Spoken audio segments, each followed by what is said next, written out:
The Vekshari called it a gift. Zayev Marin did not call it a gift. He called it a leash, and he knew the difference because he had grown up watching leashes get fitted onto people who smiled while it happened. He was standing at the edge of the festival grounds when the recruiter found him. The same spot he always stood when he needed to think, where the old repair yard opened onto the park, and you could see the whole spread of it. The children's canvases flapping in the low Terran wind, the music station where Priya was showing a group of 8-year-olds how to make percussion from salvaged hull plates, the mural wall where Amaya had been painting since dawn and showed no signs of stopping. The park smelled like wet pigment and something sweet from the food stalls. 3 months they'd been running this.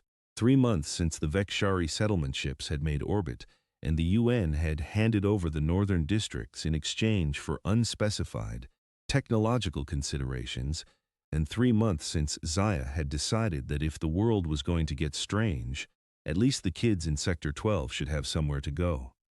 The recruiter's name, the human name it used, anyway, was Cord. It wore a good suit and a face that had been calibrated to read as trustworthy. Mid-40s, silver at the temples, the kind of jaw that suggested reliability.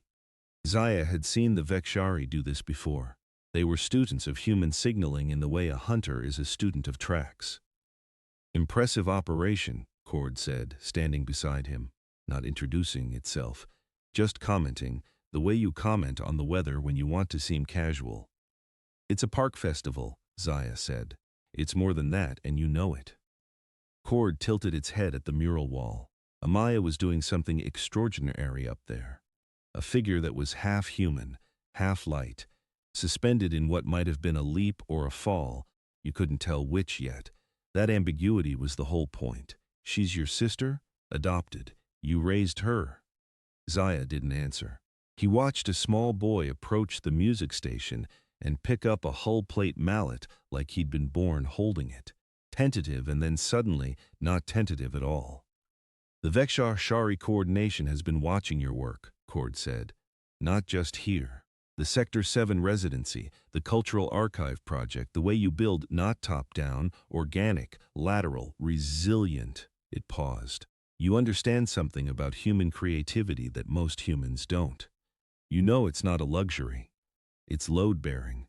What do you want?"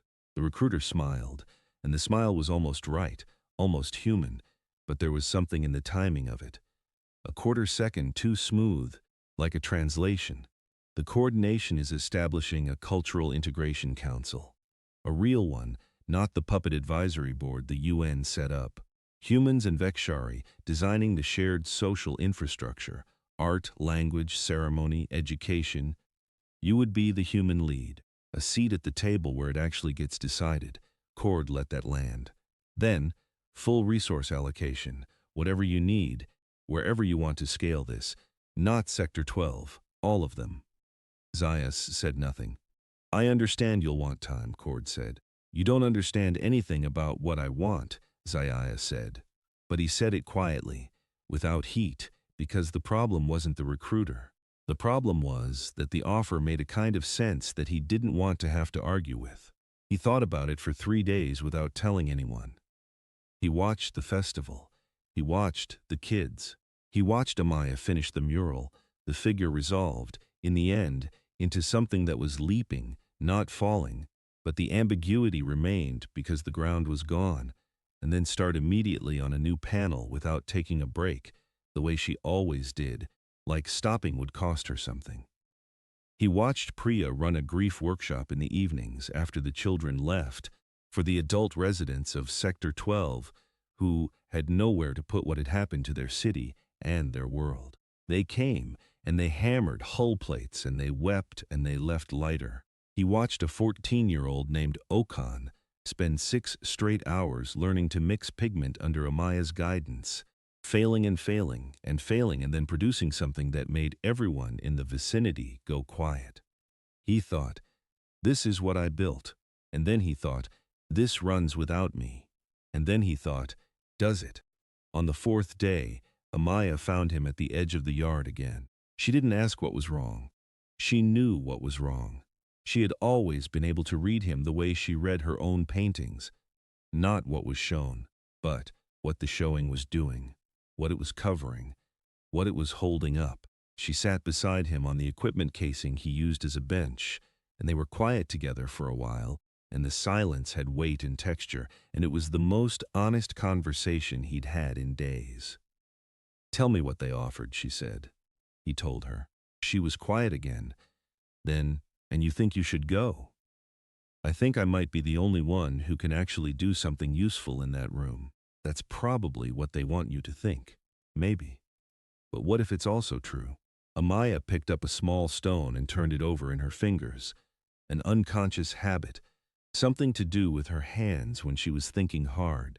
"You remember what you told me when I was 12 and I wanted to submit to that corporate art program? The one in the Tower District?" He remembered. He had been 19 and broke, and certain about very little, but certain about that.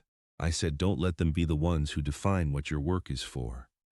You said, they'll take the thing you love and put it to work for something you don't love, and by the time you notice, you won't be able to tell the difference anymore." He was quiet. "I'm not saying don't go," she said. "I'm saying know what you're walking into." He took the contract back to Cord that evening and said he needed modifications. He wanted independent oversight for the Cultural Integration Council. Reporting structures that didn't flow through the Vekshari coordination's internal hierarchy, a human board with real veto power, and a guaranteed 2-day-a-week commitment to Sector 12 that couldn't be negotiated away by workload. Cord smiled the smooth smile and said of course they could discuss terms, and Zaya felt something ease slightly in his chest. He left 2 weeks later. He told himself it was 6 months. He told himself he'd call every week. The Vekshari Integration Center was in a tower in the reclaimed Northern District, and it was beautiful in the way that things designed by beings who understand human aesthetics better than humans do are beautiful. A perfected version of something, which meant it felt slightly wrong. The way a word sounds wrong when you say it too many times. The light was calibrated. The acoustics were deliberate. Everything worked exactly as well as it was supposed to. His counterpart on the Vekshari side was named something that translated roughly to Vessel of Continuity, which the other humans on the council shortened to Vespi. Ves was patient and attentive, and Zaya kept catching it in the act of studying him in a way that reminded him of an engineer taking measurements, not malicious, just thorough. The Vekshari were always thorough. The work was real. He had to give them that. He spent weeks designing curriculum frameworks and cultural exchange protocols and community space standards, and he could see clearly how the work would matter, how the decisions made in this room would shape what the integration looked like for the next generation. He called Amaya every week at first, then every 10 days. Then he stopped setting reminders and started calling when he thought of it, which was less often. He told himself the work was more urgent than he'd expected. He told himself Amaya and Priya were managing fine, which was true, and which should not have been a reason to call less. 8 months in, 2 months past his original 6-month mark, which he had extended without quite deciding to. Cord invited him to a presentation on the next phase of the Integration Council's mandate: expanded scope. Influence over media and information architecture, the infrastructure that would determine what stories got told about the integration and how. Cord used the phrase narrative ecosystem and said it with the particular satisfaction of someone who had been waiting to use. Zaya sat in the presentation and felt something go cold in him. He thought about Amaya at 12, not about her, but about his 19-year-old self talking to her, the certainty he'd had. Don't let them be the ones who define what your work is for. He thought about the festival, the specific smell of wet pigment and sweet food stall, air which he could recall precisely because he had not smelled it in 8 months. He thought about Okan, the 14-year-old, and whether Okan was still coming to the park. He thought about Priya's grief workshops, which no one had asked for a budget line for, because Priya had built them out of whatever was available. He thought about all the things that happened in Sector 12 that never appeared in any report because they were not the kind of thing that got reported. He thought about the mural, the figure that was leaping, the ground that was gone. He understood, sitting in that presentation, that he had become useful to the Vekshari in a way he had not intended to be useful, not his work, not his ideas. Him, his name, his face, the weight of what he represented, which was the most respected human creative voice in the integration project, attached to whatever the Integration Council decided to do next. He had become a kind of signature, an authorization. He left the presentation early. He told himself he was going for air. He walked out of the tower and into the northern district and stood in the street, and it looked exactly as designed. The light was calibrated. The acoustics were deliberate. Everything worked exactly as well as it was supposed to. And he thought, I have been living somewhere that looks like home and isn't. He called Imaya. She picked up immediately. She had always picked up immediately. It was one of the things about her he had stopped noticing, the constancy of it. I need to come back, he said. Then come back, she said. I have obligations here, the council. Zaya. Her voice was the same voice she used when she was looking at a painting that had a problem she hadn't figured out yet. Not impatient, just direct, a little tired. What does the council need that someone else can't do? He was quiet for a long time. The northern district street was empty except for a Vekshari maintenance unit drifting along the far wall. The light was extraordinary. It was always extraordinary. He hated it. I don't know, he said. Then what are you waiting for? He went back to Cord the next morning. Cord was unsurprised in a way that felt like it had prepared for this contingency. Zaya told it he was leaving his seat on the council and returning to Sector 12 full-time. He said the council should find a human representative who hadn't been selected for their symbolic value and actually listen to them. He said he would write a report on the integration process to date, including his assessment of the narrative ecosystem proposal, and he would distribute it beyond the coordination's channels. Cord stopped smiling. Not suddenly. It faded the way the light in the calibrated tower faded, slowly, deliberately. What was underneath wasn't anger. It was something more like recalibration, which was almost worse. You understand, Cord said carefully, what you're walking away from. Yes, Zaya said. I finally do. He wrote the report on the train south. It was not a diplomatic document. He did not intend it to be.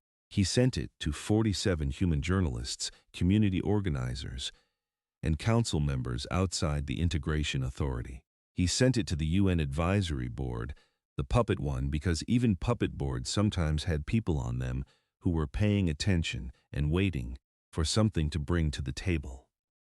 Then he put his phone away and watched the cities change outside the window, the northern district giving way to transition zones, and then the older sectors, and the calibrated light giving way to whatever the actual light was doing that afternoon, which was coming in low, sideways, and making the windows of the buildings look like they were holding fire, which was ordinary and true and nothing like design.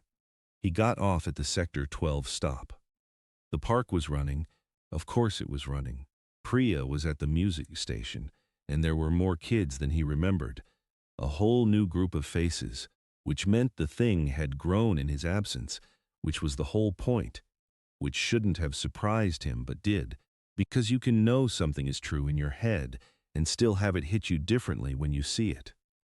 Amaya was at the mural wall. She was always at the mural wall. Or she was somewhere else. But she was always coming back to the mural wall. She was adding to the piece she'd been working on when he left. The series of figures that resolved into something depending on how long you looked and what you were carrying when you looked. He stood at the edge of the yard and watched her work. She didn't turn around, but she said, "You're back." "I'm back," he said. "Good," she said. "I need someone to hold the board while I do the upper register." He crossed the yard. He took the board. He held it while she climbed and worked, the way they had worked together 100 times before, in the years when he hadn't yet learned to confuse scale with importance. Below them, a small girl he didn't recognize was painting something large and red on a canvas twice her size. She had no technique at all. She was making something extraordinary. He watched her for a while, holding the board steady, and thought about what it meant that this had continued without him. He thought it meant something good and something he needed to remember, and something he would probably need to remember again.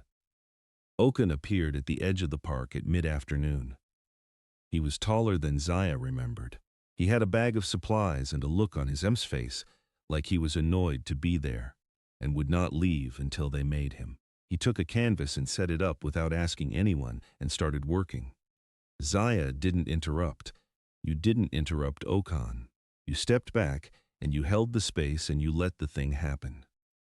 That evening, when the children had mostly gone, and Priya was doing the cleanup count of supplies, Zaya sat with Amaya at the edge of the yard, and they watched the mural wall go dark as the light changed.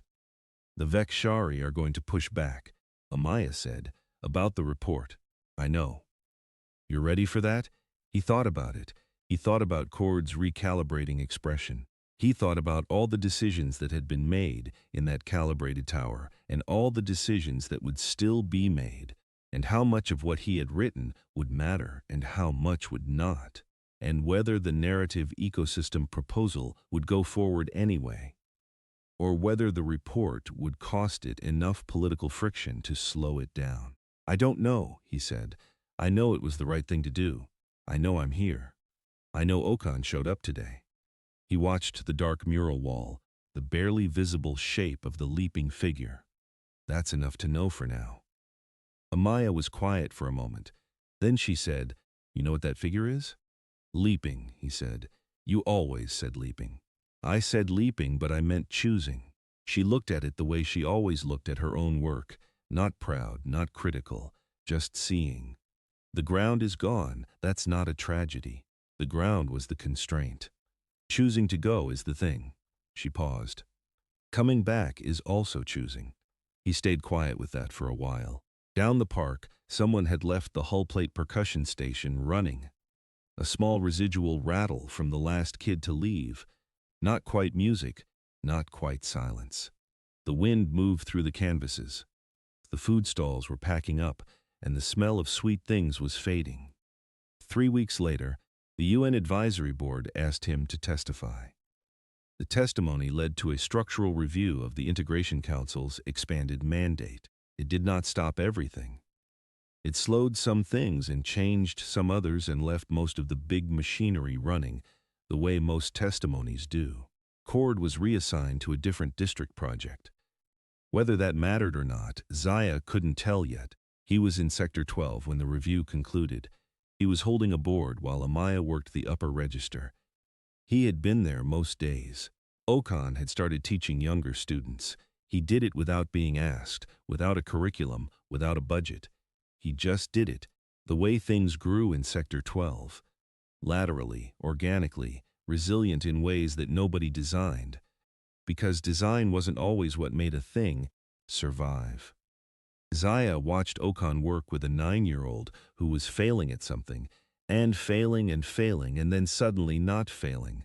And he thought, this is the thing. Not the room where decisions get made, not the seat at the table. This, the 9-year-old not failing. The specific expression on her face. The way Okan stepped back when she got it, because you step back when someone gets it, you give them the whole space. He made a note to himself. He had been making a lot of notes lately, not for reports, not for councils, just for himself. A record of what the work looked like when it was working. He didn't know what he'd do with the notes. Probably nothing. Probably they were just the thing you write when you want to remember how it felt to be in the right place. The mural wall caught the late light again. The figure leaped. The ground was gone. It looked, from where he was standing, like it had always looked, like it could go either way, like it was still deciding.